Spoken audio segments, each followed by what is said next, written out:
From 12 to 3 are our calling hours." Then, after they had called, "It is the 3rd day. I dare say your mamma has told you, my dear, never to let more than 3 days elapse between receiving a call and returning it, and also that you are never to stay longer than 1/4 of an hour." "But am I to look at my watch? How am I to find out when 1/4 of an hour has passed?" "You must keep thinking about the time, my dear, and not allow yourself to forget it in conversation." As everybody had this rule in their minds, whether they received or paid a call, of course no absorbing subject was ever spoken about. We kept ourselves to short sentences of small talk, and were punctual to our time. I imagine that a few of the gentlefolks of Cranford were poor and had some difficulty in making both ends meet, but they were like the Spartans and concealed their smart under a smiling face. We none of us spoke of money, because that subject savoured of commerce and trade, and though some might be poor, we were all aristocratic. The Cranfordians had that kindly esprit de corps which made them overlook all deficiencies in success when some among them tried to conceal their poverty.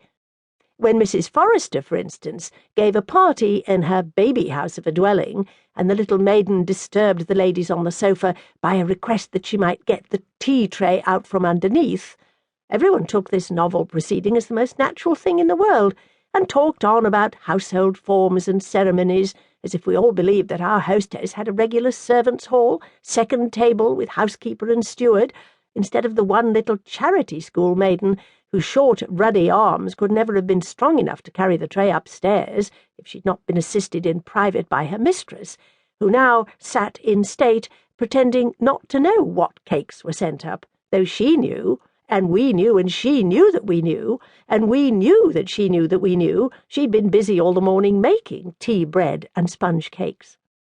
There were 1 or 2 consequences arising from this general but unacknowledged poverty and this very much acknowledged gentility, which were not amiss, and which might be introduced into many circles of society to their great improvement.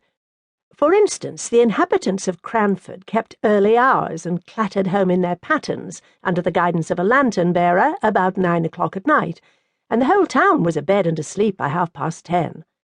Moreover, it was considered vulgar, a tremendous word in Cranford, to give anything expensive in the way of eatable or drinkable at the evening entertainments. Wafer, bread and butter, and sponge biscuits were all that the Honourable Mrs. Jameson gave, and she was sister-in-law to the late Earl of Glenmire, although she did practise such elegant economy. Elegant economy! How naturally one falls back into the phraseology of Cranford. There economy was always elegant, and money-spending always vulgar and ostentatious, a sort of sour grapeism which made us very peaceful and satisfied. I never shall forget the dismay felt when a certain Captain Brown came to live at Cranford and openly spoke about his being poor, not in a whisper to an intimate friend, the doors and windows being previously closed, but in the public street, in a loud military voice, alleging his poverty as a reason for not taking a particular house. The ladies of Cranford were already rather moaning over the invasion of their territories by a man and a gentleman. He was a half-pay captain, and had obtained some situation on a neighbouring railroad which had been vehemently petitioned against by the little town. And if, in addition to his masculine gender and his connection with the obnoxious railroad, he was so brazen as to talk of being poor, why then indeed he must be sent to Coventry. Death was as true and as common as poverty, yet people never spoke about that loud out in the streets. It was a word not to be mentioned to ears polite. We had tacitly agreed to ignore that any with whom we associated on terms of visiting equality could ever be prevented by poverty from doing anything that they wished.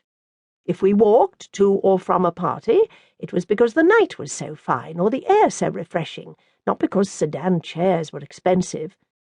If we wore prints instead of summer silks, it was because we preferred a washing material, and so on, till we blinded ourselves to the vulgar fact that we were, all of us, people of very moderate means.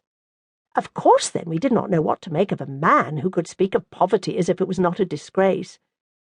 Yet, somehow, Captain Brown made himself respected in Cranford, and was called upon in spite of all resolutions to the contrary.